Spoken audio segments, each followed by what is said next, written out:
السلام علیکم ورحمۃ اللہ وبرکاتہ۔ سورہ رحمان کی تلاوت، اس کا ترجمہ اور حدیثیں پیش ہو رہی ہیں۔ سورہ رحمان پارہ نمبر 27 میں آتی ہیں۔ اعوذ باللہ من الشیطان الرجیم، بسم اللہ الرحمن الرحیم۔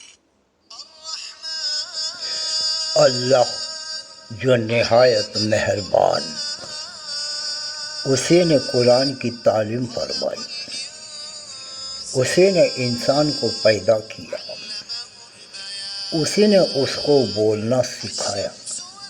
سورج اور چاند ایک مقرر حساب سے چل رہے ہیں اور بوٹیاں اور پیڑ سجدہ کر رہے ہیں، اور اسی نے آسمان کو بلند کیا اور ترازو قائم کی کہ ترازو سے تولنے میں حد سے آگے نہ بڑھو، اور انصاف کے ساتھ ٹھیک تول تولو اور کم مت کرو۔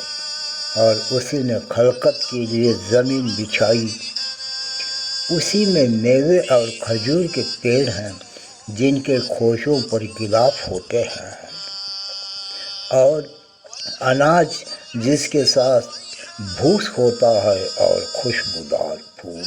تم اپنے پروردگار کی کون کون سی نعمتوں کو جھٹلاؤ گے؟ اسی نے انسان کو ٹھیکرے کی طرف چمکتی مٹی سے بنایا، جنوں کو آگ کے شعلے سے پیدا کیا۔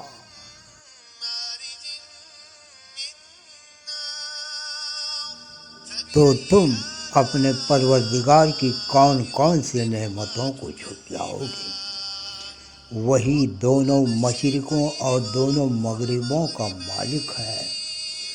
تو تم اپنے پروردگار کی کون کون سی نعمتوں کو جھٹلاؤ گے؟ اسی نے دو دریا جاری کیے جو آپس میں ملتے ہیں، دونوں میں ایک آڑ ہے، اس میں سے آگے نہیں بڑھ سکتے۔ تو تم اپنے پروردگار کی کون کون سی نعمتوں کو جھٹلاؤ گے؟ دونوں دریاؤں میں سے موتی اور مونگے نکلتے ہیں، تو تم اپنے پروردگار کی کون کون سی نعمتوں کو جھٹلاؤ گے؟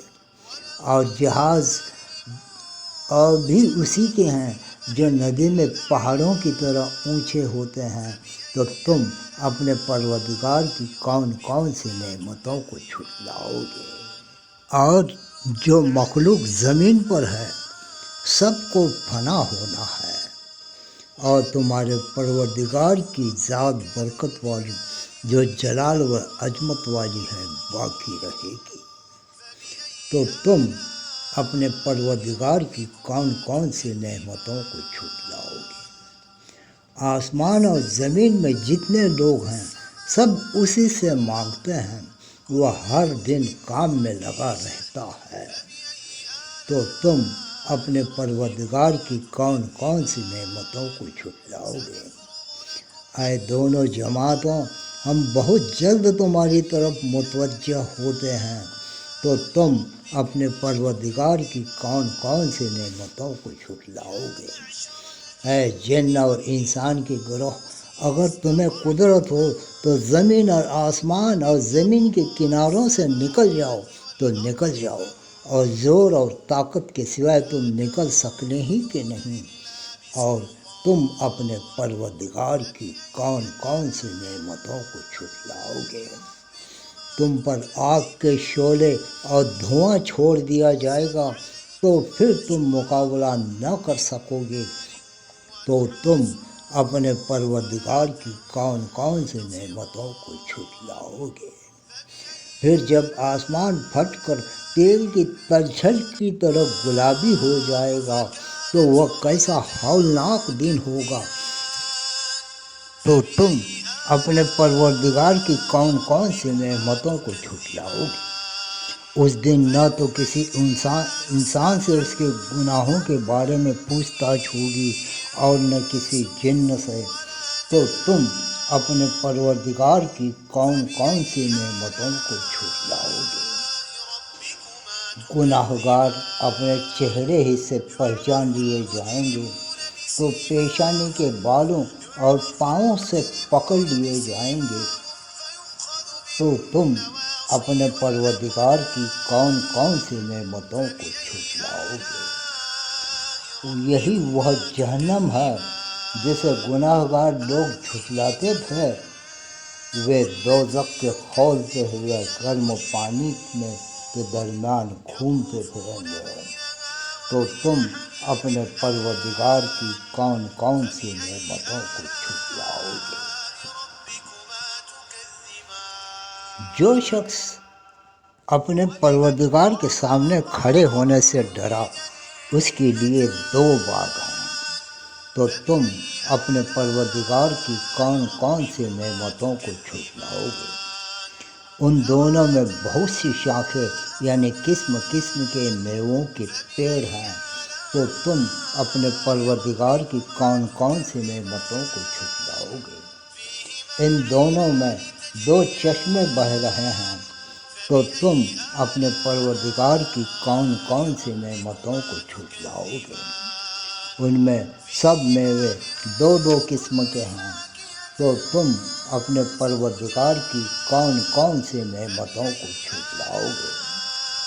جنت والے ایسے بچھونے پر جن کے استر اطلس کے ہیں تکیے لگائے ہوئے ہوں گے، اور دونوں باغوں کے میوے قریب جھک رہے ہیں،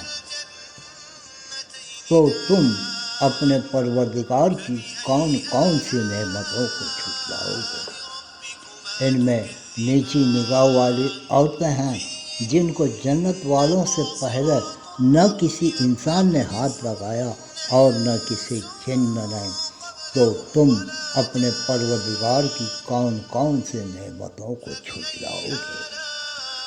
گویا وہ یاقوت اور مرجان ہیں، تو تم اپنے پروردگار کی کون کون سی نعمتوں کو جھٹلاؤ گے؟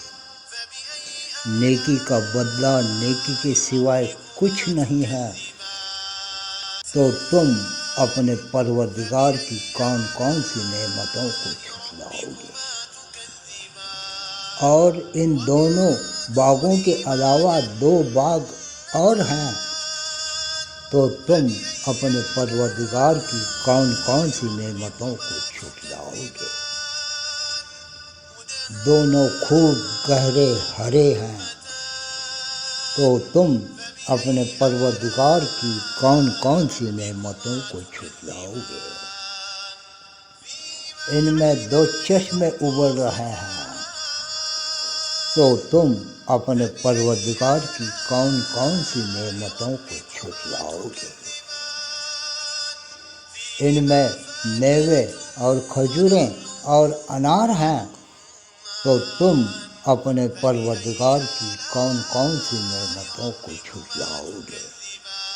ان میں نیک سیرت اور خوبصورت عورتیں ہیں، تو تم اپنے پروردگار کی کون کون سی نعمتوں کو جھٹلاؤ گے؟ وہ حوریں ہیں جو خیموں میں چھپی ہیں، تو تم اپنے پروردگار کی کون کون سی نعمتوں کو جھٹلاؤ گے؟ ان کو جنت والوں میں نہ کسی انسان نے ہاتھ لگایا اور نہ کسی جن نے، تو تم اپنے پروردگار کی کون کون سی نعمتوں کو جھٹلاؤ گے؟ ہری قالینوں اور عمدہ مسندوں پر تکیے لگائے بیٹھے ہوں گے، تو تم اپنے پروردگار کی کون کون سی نعمتوں کو جھٹلاؤ گے؟ اے محمد صلی اللہ علیہ وسلم، تمہارا پروردگار جو جلال و عظمت کا مالک ہے، اس کا نام بڑا برکت والا ہے۔ سورہ رحمان کے بارے میں حدیثوں کی کتابوں میں جو حدیثیں آتی ہیں وہ اس طرح سے ہیں۔ حضرت سیدنا علی رضی اللہ تعالیٰ عنہ سے روایت ہے کہ میں نے حضور اکرم نور مجسم شاہ بنی آدم رسول محتشم شافی امم صلی اللہ علیہ وسلم کو یہ فرماتے ہوئے سنا کہ ہر چیز کے لیے زینت ہے اور قرآن پاک کی زینت سورہ رحمان ہے۔ سرکار نامدار مدینہ تاجدار بِإِذْنِ پروردگار دو عالم کے مالک و مختار شہنشاہ ابرار صلی اللہ علیہ وسلم نے ارشاد فرمایا، سورہ حدید اور سورہ رحمان پڑھنے والوں کو زمین اور آسمان کے فرشتوں میں ساکن الفردوس یعنی جنت الفردوس کا رہنے والا کہہ کر پکارا جاتا ہے۔ سورہ رحمان 11 بار پڑھنے سے سب مقاصد پورے ہو جاتے ہیں۔